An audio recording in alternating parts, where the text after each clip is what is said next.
మెదక్ జిల్లా నార్సింగి మండలం సంకాపూర్ గ్రామ పరిధిలోని సురానా సోలార్ లిమిటెడ్ లో జనవరి 25వ తేదీ శనివారం అర్ధరాత్రి ఒక వ్యక్తి దొంగతనానికి పాల్పడ్డాడు.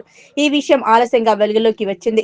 కంపెనీలో పనిచేస్తున్న వ్యక్తి వెంకట్ మాట్లాడుతూ శనివారం రాత్రి ఒక వ్యక్తి బైక్ మీద వచ్చి అదే బైక్ మీద కంపెనీలోని బ్యాటరీ కూడా ఎత్తుకుని వెళ్తుండగా సెక్యూరిటీ వెంబడించడంతో జారి కింద పడి బావిలో బైక్ బ్యాటరీ పడిపోగా ఆ వ్యక్తి పారిపోతుండగా సెక్యూరిటీ సిబ్బంది వెంబడించి అతన్ని పట్టుకుని పోలీసులకు అప్పగించడం జరిగిందన్నారు.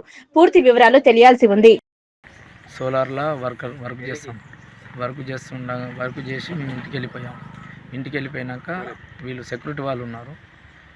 రాత్రి 12 గంటలకు ఆ అబ్బాయి దొంగతనానికి వచ్చిండు. బ్యాటరీ ఎత్తుకొని బండి మీద పెట్టుకొని బ్యాటరీ తీసుకొని వెళ్తుండగా వీళ్ళు అడ్డగించుకొని దొరకబట్టే సమయానికి తీసి బ్యాటరీ ప్లస్ బైకు ఇంకో అతంది. ఆ బైక్ కూడా తీసుకొచ్చి అందులో బాయిలర్స్ పెట్టేసి జంపింగ్ అయ్యి వెళ్ళిపోదాం అనుకునేసరికి పిల్లగాళ్ళు వీళ్ళు సెక్యూరిటీ వాళ్ళు పట్టుకున్నాక నాకు ఫోన్ చేస్తే నేను వచ్చేసరికి పట్టుకున్నారు. అట్లనే పోలీసు వాళ్ళని పిలిపించి అప్పచెప్పినాం. మళ్ళీ గతం ఒక 5-6 రోజుల కింద 2x3 మోటార్ పీకి కట్ చేసుకొని మోటార్ పంపు 2 తీసుకెళ్ళారు.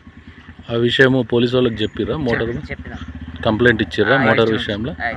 ఇది ఏ రోజు జరిగింది ఈ బ్యాటరీ దొంగతనము? 24 నైట్ 24 నైట్ 25 శుక్రవారమా శనివారం?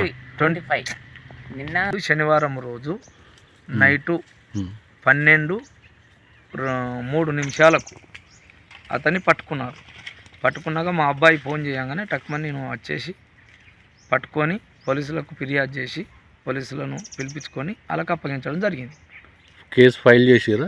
కేసు ఫైల్ కాలేదు ఇంకా. నిన్న అవి తీసుకురమ్మనంటే మోటారు మేమే దొంగలమైనట్టుగా బైక్ మోటార్ కూడా వాళ్ళు మాతోటి తీపించుకొని పిఎస్ కార్డు తీసుకురమ్మంటే తీసుకుపోయినాక ఎఫ్ఐఆర్ చేస్తారంటే ఇప్పుడు బైక్దే చేసినాక మీది ఇలా తీసుకుంటా అని ఇప్పుడు రమ్మన్నారు.